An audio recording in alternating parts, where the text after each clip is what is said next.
Yeah, well, I think we had also Jake here from the sim team, so he's going to go back and make sure everything's working as it should on the sim. And now that we have our understanding of tires and how the car performs on track, with Oscar's, mine, and then Jake's work, and Will and the other guys back in the factory, they can all try and make that into the best correlated car possible. So we can start our work on how can we develop this simulator in the best way to then help the car that we're driving here today. So that's one of the most important things, honestly, also for us as drivers. The rest is for the team to look into. There's a lot of little things, complicated stuff that they're going to look into a lot of detail, understand and see what we can improve on. But there's always that element of looking at others. That's also just part of the sport, is you look at others, see what other great minds have come up with, what ideas they've come up with, see how you can learn from it, incorporate it, avoid it, whatever it may be. You always have to be willing to accept that sometimes people can do a better job, and you want to learn from them. So I'm happy with the team's efforts and everything we've done so far this year. But it's going to be a long year, so we'll keep working hard. We'll make sure everyone's happy and take it from there. McLaren didn't come to Barcelona to impress anyone. At least, not on day one. For 4 straight sessions, they held back. No headline times. No public statements. No drama. Then, in the final hour of the final day, everything changed. Lando Norris went out on soft tires. Low fuel. No traffic. And what he did next caught every other team off guard. 1 minute and 16.594 seconds. Second fastest of the entire week. Just 2/10 behind Hamilton's glory run in the Ferrari. But that wasn't the crazy part. The real shock came when engineers started analyzing the data. Because the MCL40 had been holding back more than anyone realized. And once they released it, it revealed a design philosophy no one expected. Now insiders are asking a very different question. How long has McLaren been hiding this? And what does it mean for the title fight in 2026? The Circuit de Barcelona Catalunya looked calm on paper. 5 days of private testing. No broadcast. No interviews. No real-time timing screens. But inside the paddock, every engineer, strategist and team boss knew exactly what was at stake. This wasn't a shakedown. It was the first full validation of the new 2026 regulations. Lighter cars. Less downforce. Radical new hybrid systems. And no one, not even Red Bull, wanted to show their full hand. Not yet. McLaren entered the week quietly. No bold predictions. No dramatic launches. Just a focused, controlled plan. Their goal wasn't to top the timesheets. It was to learn. Quietly. And for the first few days, that's exactly what they did. Day 3, Norris clocked a 1 minute and 18.3 seconds. Steady, conservative, nothing remarkable. Day 4, Oscar Piastri ran a full morning program. Short runs. Medium compounds. Still no signs of urgency. Meanwhile, Ferrari and Mercedes were trading fast laps.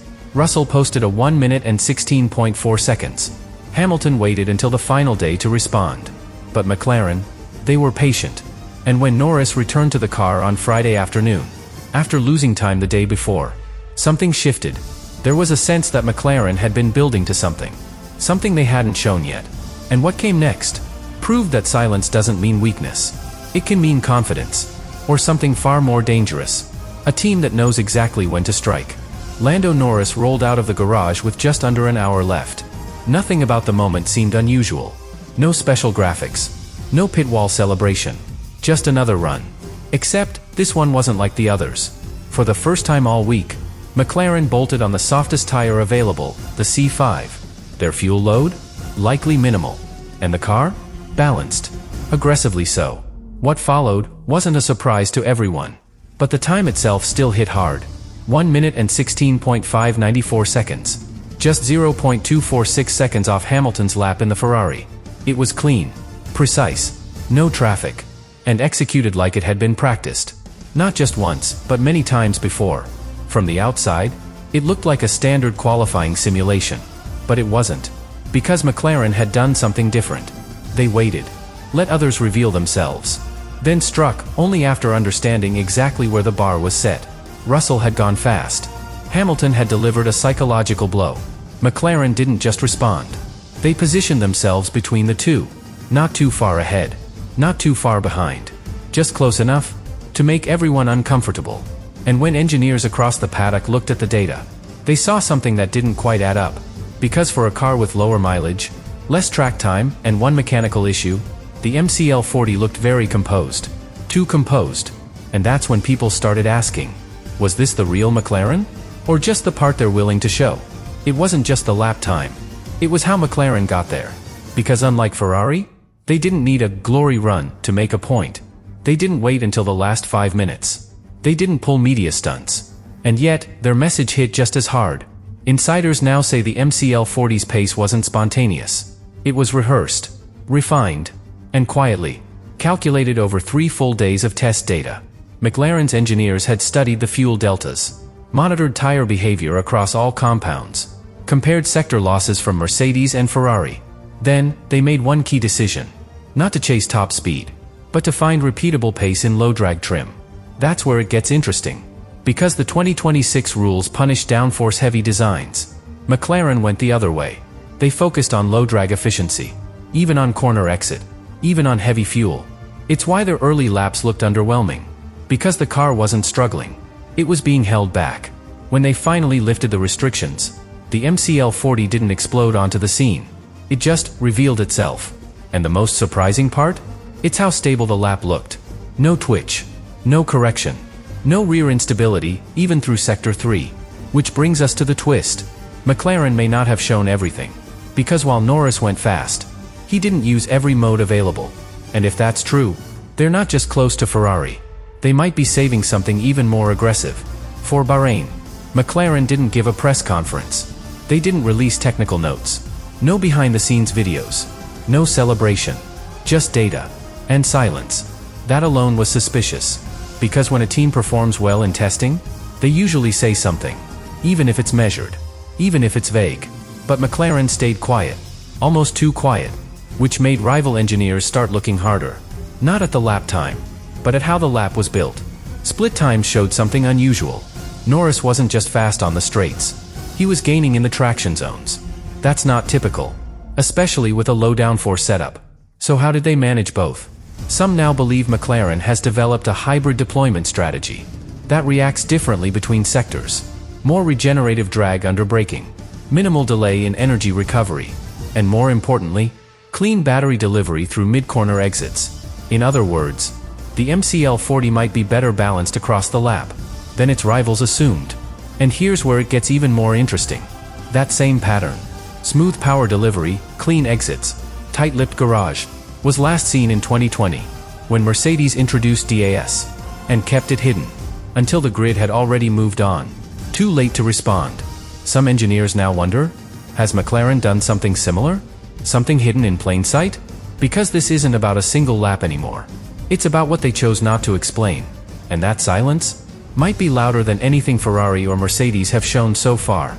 McLaren didn't top the timesheets, but they didn't need to, because what they showed was enough to change the tone in every other garage. Ferrari may have gone fastest, but their lap came late, on soft tires, with a clear intention to make a statement. McLaren's time came differently. No build-up, no drama. Just a number, 1 minute and 16.594 seconds. And a lap that looked too stable for how little mileage they'd done. And that's where the concern starts. Because Mercedes, despite completing over 500 laps, didn't show that kind of single-lap flexibility. Ferrari? They delivered when it mattered. But only after McLaren pushed them into it. Red Bull? Still a question mark. They completed far fewer laps. And Verstappen never got near the top 3. Now, imagine you're a strategist. You're looking at Bahrain, and you know McLaren is coming in with a car that's fast, balanced, and unexposed. You don't know how aggressive they can go. You don't know how efficient their energy management really is. And you don't know how much they've been saving. That changes how you prepare. It changes your race simulations. It changes how early you bring upgrades. Because McLaren may not need 3 rounds to be competitive. They might already be there. And if that's the case, then this isn't a 2-team fight. It's a triangle. A very sharp one. And in a year where reliability is fragile, and energy systems are unproven, a quietly competent team can become a title contender before anyone notices. Which raises a new question. Was Norris' lap in Barcelona their final form? Or just the beginning? Barcelona was never meant to give us answers. Just data. Just clues. But McLaren didn't behave like a team still figuring things out. They behaved like a team that already knows what they have, and isn't ready to show all of it. That's what's unsettling. Not the lap time, not the sector splits, but the control, the timing, the silence. It felt rehearsed. It felt strategic. And now the grid moves to Bahrain. Hotter, harsher, less forgiving. That's where weaknesses usually appear. But what if McLaren doesn't break? What if the car we saw in Spain, the calm, balanced, quiet MCL40, was only running at 90%? If that's true, then the 2026 season isn't waiting for Red Bull to recover. It's waiting for McLaren to take control. And not with noise. Not with political pressure. Just pure, deliberate execution. That's what makes them dangerous. Because while other teams play defense, McLaren might already be 2 steps ahead. So now the question isn't whether they're fast. It's whether anyone else can catch them before they decide to disappear into the distance.